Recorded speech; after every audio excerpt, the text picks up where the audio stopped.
Hello, BC Calculus students. This is Mr. Johnson, and this is the Taylor polynomial investigation, which is on page 102 of the notes, and it's sort of an intro to section 8.7.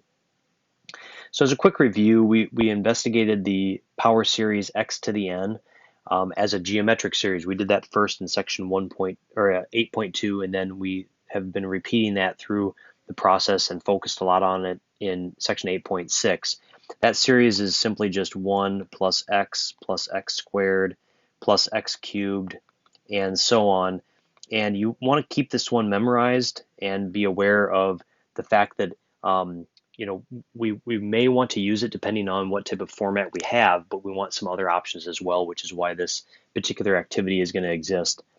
Now the sum of a geometric series is a over 1 minus r, and so because a is the first term and because x is the common ratio, we end up seeing that the function 1 over 1 minus x is equivalent to this series as long as we have convergence, which in this case is going to be when we have x in between -1 and 1. So we have the absolute value of x is less than 1.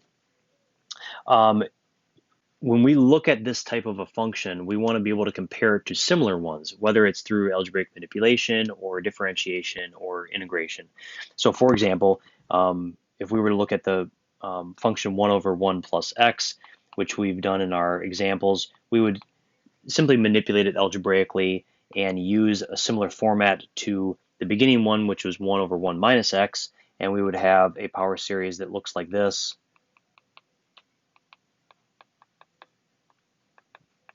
And a general term that's negative x to the n. And we would simplify this to be 1 minus x plus x squared minus x cubed, and that pattern continues. We would have an alternator here, and then x to the n. So we studied this particular series in the context of what is happening with our comparison between a rational function and a series itself. But the challenge is that we're going to need to study, obviously, other functions beyond those that directly compare to 1 over 1 minus x. So for example, what about e to the x, which is one of the most common functions used in calculus, or sine of x or cosine of x or natural log of x, or all sorts of functions that don't necessarily directly pertain to the function 1 over 1 minus x. Obviously, 1 over 1 minus x limits our scope a great deal. And so what we want to develop here in this investigation is a more generalized polynomial rule for series expansion. Okay, now you've heard the terms, you've seen them in the notes for Taylor and Maclaurin, and these two mathematicians were studying the idea of a power series expansion for functions. And one of the things that they started thinking about was that if you centered a function at, for example, a, which is our kind of our generic center, so if you centered some sort of function at a, then the following must be true. So their slopes must be equal, their concavity must be equal, and really every level of derivative beyond that must be equal as we focus on the center. So let's just say that we have a polynomial. We're going to call this q of x just because we're going to compare this later on. So this will be a polynomial.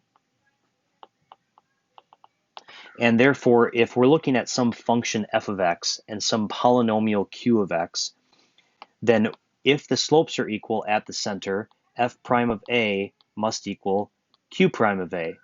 If their concavity is the same, then f double prime of a must equal q double prime of a. If we look at every level of derivative beyond that, then the nth derivative, which has that notation, must be equal to the polynomial's nth derivative, and so on. And so what we're going to do is we're going to take this idea and we're going to come up with sort of a model for a series expansion. And we're going to start with cosine of x on the next page, just to pick one. Cosine of x is a relatively straightforward one to work with. And so we're going to look at some of the patterns that form. All right, we're going to start with a linear approximation. And we're going to find that this is not going to be a very good approximation tool because it's pretty simplistic compared to what the cosine graph actually looks like. But here's a quick review of linear approximation. L of x equal to f of a plus f prime of a times the quantity x minus a. And so we're going to come up with a linear approximation. We need the function value. Let's call f of x cosine of x. So we need f of a, which in this case is 0. We're given just a center of 0. So we have cosine of 0, which is 1, of course. We need the derivative, which is negative sine of x, and the derivative at 0, so the slope of this is, of course, 0. So our linear approximation, L of x, is going to be 1 plus 0 times x minus 0, or in sort of a boring sense, the linear approximation is simply just the equation 1. Now let's think about the impact of this for just a moment. So if we have the graph of cosine of x, which looks something like this, okay, and we're centering our focus at x is 0, okay, and what we're trying to do is we're trying to come up with some sort of series expansion, some sort of polynomial that would potentially map nicely across this curve. So what we would love is for some polynomial to, map across and follow up on the curve of cosine of x nicely. What we have so far is a line, L of x equal to 1. Well, okay, that's great at 0. I mean, it's perfectly aligned right here, but it's absolutely awful elsewhere. It's really not a nice map at all. Okay, so let's think a little bit more broadly. Let's go to the next level. Let's think about a quadratic function. So real quickly, let's just organize a generic quadratic function back in the algebra days.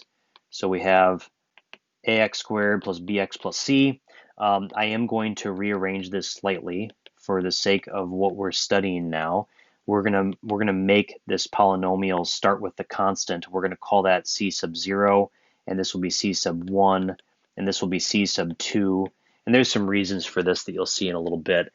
So we're gonna just come up with a quadratic model for cosine. We're gonna try to see if we can figure out a better map than just a line, because clearly a line does not align with cosine of x at all. Cosine is very much curved, and a line is not going to follow the same pattern. Okay, so we're going to look at the following aspects based on both Taylor and Maclaurin and how they studied this. So first, we're going to say, well, okay, if it's centered at 0, that means that f of 0 and q of 0 must be the same thing. Okay, now I'm going to just outline quickly what f is. So f of x is cosine of x, and q of x is equal to c sub 0 plus c sub 1 x plus c sub 2 x squared. So if we have, for example, f of 0 equal to q of 0, that means that cosine of 0, which is 1, must be equal to q of 0, which is c sub 0 plus c sub 1 times 0 plus c sub 2 times 0 squared. That means that 1 is equal to c sub 1. Now, if we think about that, that was consistent with the linearization that we studied in the previous example. But either way, we have that so far. Now, our goal here is to figure out the remaining coefficients. We have c sub 0, we need c sub 1, we need c sub 2. Okay, and then we'll have a model for cosine to the second degree, so a quadratic model. All right, let's move on to the next one. So now what we're dealing with is the derivative of f at 0 equal to the derivative of q at 0. So the derivative of f is, of course, negative sine of x. The derivative of q, so remember the derivative of c sub 0 is 0. Then we have, and I'll just scroll out so we can see the red over there, we have c sub 1 plus 2 multiplied by c sub 2 times x. So if we have the derivative of f at 0 equal to the derivative of q at 0, that is going to be 0, because sine of 0 is 0, equal to, if you plug in 0 for for q prime, we get c sub 1 plus 2 c sub 2 times 0. Therefore, c sub 1 is 0. Okay, so what we have so far is c sub 0 is 1 and c sub 1 is 0. So not too entertaining yet. Let's move on to the third one. So the derivative here for f double prime, that's going to be the derivative of negative sine. So the second derivative of f is what I'm talking about, not the first, is going to be negative cosine of x. The second derivative of, q is going to be 2c sub 2. All right, and then what we're going to do is analyze these at 0. So f double prime of 0 must equal q double prime of 0. So the value of cosine at 0 is 1. However, the second derivative is negative, so it's negative 1 equal to, there's really no place for me to substitute 0 in for q double prime. And so what we get is negative 1/2 is equal to c sub 2. Okay, we have all three of these little coefficients that we wanted. And so now what we're going to do is we are going to substitute them into the equation to come up with a model.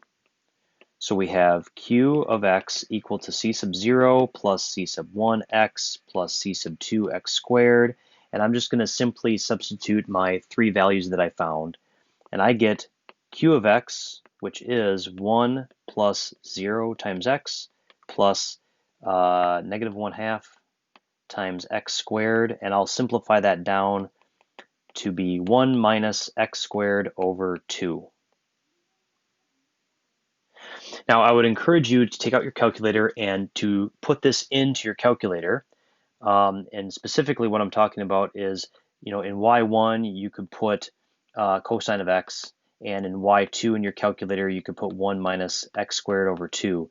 What you're going to find is that it's a slightly better representation of cosine than what we had with just the line. I mean, obviously the line was an awful approximation, but you will find that there will be this general pattern of the curve of that parabola that we just found along the cosine graph. So I just typed this into my calculator, and the graph, I mean, this is just a sketch, of course, but the graph kind of goes like this.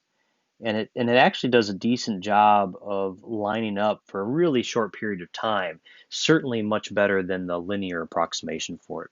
Okay. Now, clearly, if we were to come up with a cubic approximation or a 4th degree polynomial, a 5th degree polynomial, or a 12th degree polynomial, we would have to assume that the approximation would get better and better. And that's one of the things that we're going to be investigating here. So let's go to the next page.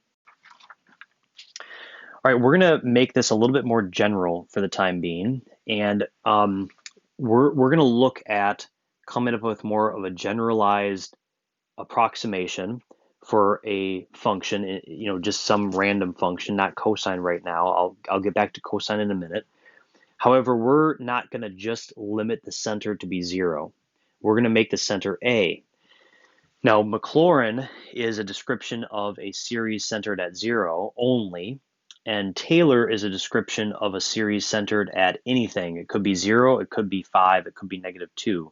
So Taylor is a more broad description of a series centered anywhere. Maclaurin is only centered at 0. So in this case, we're going to come up with a Taylor approximation. I am going to change the note slightly, though. What I'm going to do, instead of a quadratic approximation, we're actually going to come up with a 4th degree polynomial. I'm just going to call it p of x. So we're gonna extend this a little bit because I really want you to see a pattern here.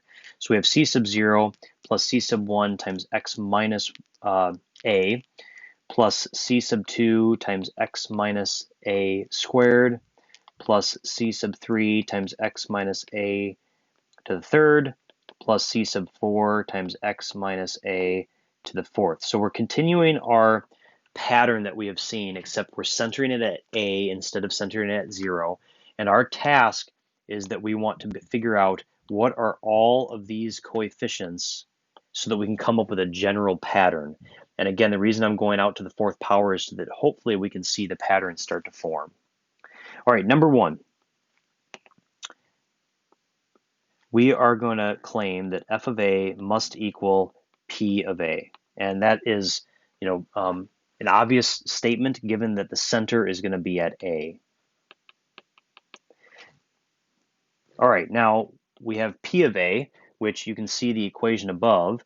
If we were to substitute in A, we would get C sub 0 plus C sub 1 times A minus A plus C sub 2 times A minus A squared plus C sub 3 times A minus A third, and our final term. I know this is a bit redundant. Basically, all of these A minus A's are going to cancel to 0, and so therefore f of A must equal C sub 0, which is something that we are going to, actually maybe I will put this off to the side so we have a little more space. So we have f of A is equal to C sub 0, and that's one of our coefficients that we need. Now keep in mind that this is not a number, this is a representation because we're keeping this general.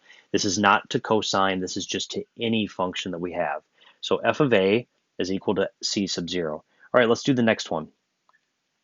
So the next step would be that f prime of A must equal p prime of A. Now let's go ahead and come up with p prime just for a minute. So p prime is going to be c sub 1 plus 2c sub 2 times x minus a. I'm taking the derivative of every term, 3 times c sub 3 times x minus a to the second, plus 4c sub 4 times x minus a to the third. All right, so that means that f prime of A must equal, if I substitute in A, C sub 1 plus 2 C sub 2 times x minus A plus 3 C sub 3 times x minus A squared plus 4 C sub 4 times x minus, A minus A to the third.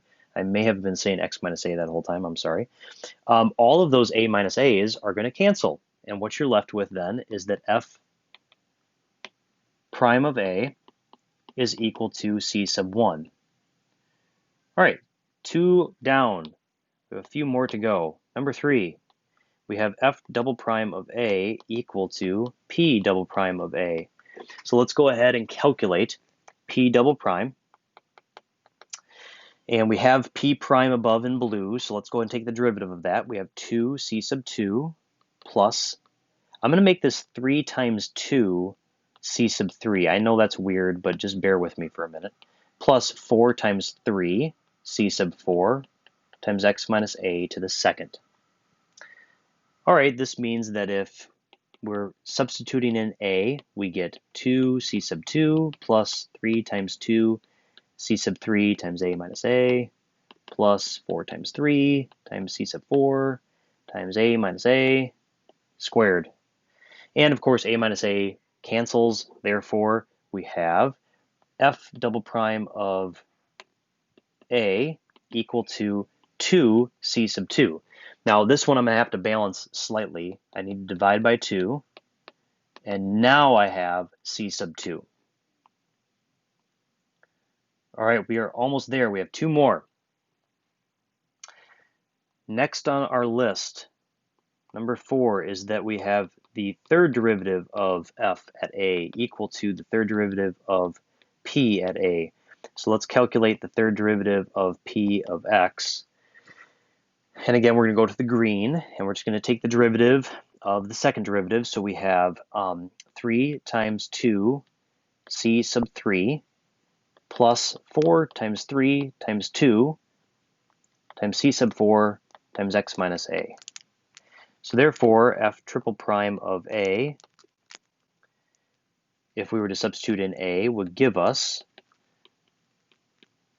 all of this, and then we would have a minus a, which of course would cancel. And so we have f triple prime of a equal to 3 times 2 times c sub 3. And if we balance this, again, I'm leaving this as 3 times 2 for a distinct purpose in a minute. We have our fourth, coefficient that we're searching for. All right, last one. Now, after the third derivative, the derivative notation changes to this. So often starting in the fourth derivative, it changes. But we're looking at the fourth derivative of f equal to the fourth derivative of p at a. So let's do the generic derivative. We're going to get 4 times 3 times 2 times c sub 4. And so therefore, the fourth derivative of f at a would be equal to 4 times 3 times 2 times c sub 4. I'll just move this up here for a minute, which means that we have the fourth derivative of f at a divided by 4 times 3 times 2, and that is equal to c sub 4. All right, so what did we just do other than list a whole bunch of stuff that seems a bit random and disconnected? Well, we figured out all 5 of these coefficients, and what we're going to do is we're going to substitute them in to this black equation for p of x, which is going to allow us then to have a polynomial to the 4th degree estimate to any function. It's going to be a Taylor approximate to any function. So I'm going to go down to the bottom and I'm just going to enter these in. However, the first thing I'm going to do here is I'm going to go ahead and slightly change the notation for 2 of these. Notice that 3 times 2 is the same as 3 factorial. So I'm going to allow this one to be written as 3 factorial. And for my last one, 4 times 3 times 2 is the same as 4 factorial. So I'm going to write that as 4 factorial for this particular coefficient. That's the pattern that I'd like you to see. Okay, here's our polynomial. This is the 4th degree polynomial. So we have p of x, and I'm going to write out the general one really quickly, just so that we can line everything up.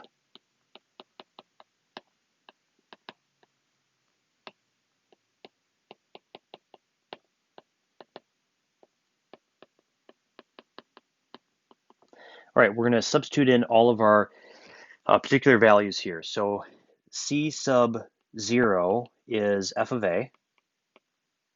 C sub 1 was f prime of a.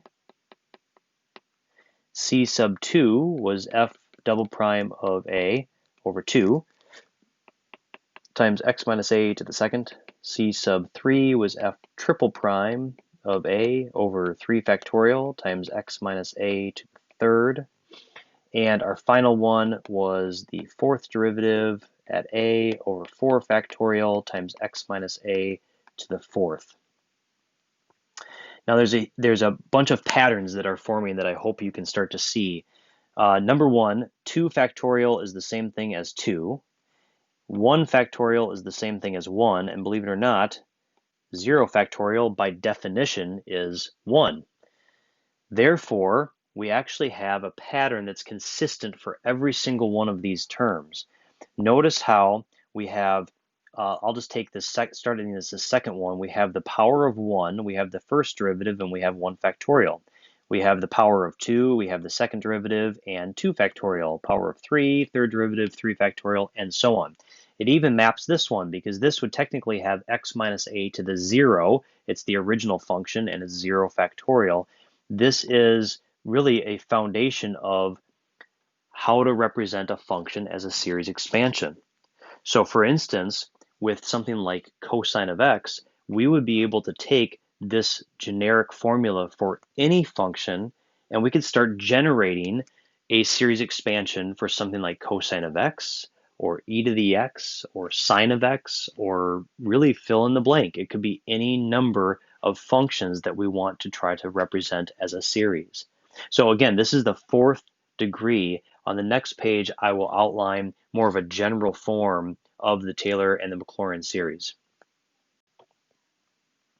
Okay, this is a little bit of a repeat, but again, I want to go through and just explain what's going on here. So for your Taylor series, based on the patterns that we just developed, and this is just a nice, I'm not going to go through and prove it because we basically did in the last page, but you have f of a plus f prime of a times x minus a plus f double prime of a times x minus a squared divided by 2 plus f triple prime of a times x minus a to the third. That's divided by 3 factorial. This pattern continues. The nth term, this is really important, is that we have the nth derivative at a. It's multiplied by x minus a to the n, and we're dividing by n factorial. and we will be using that general term quite often.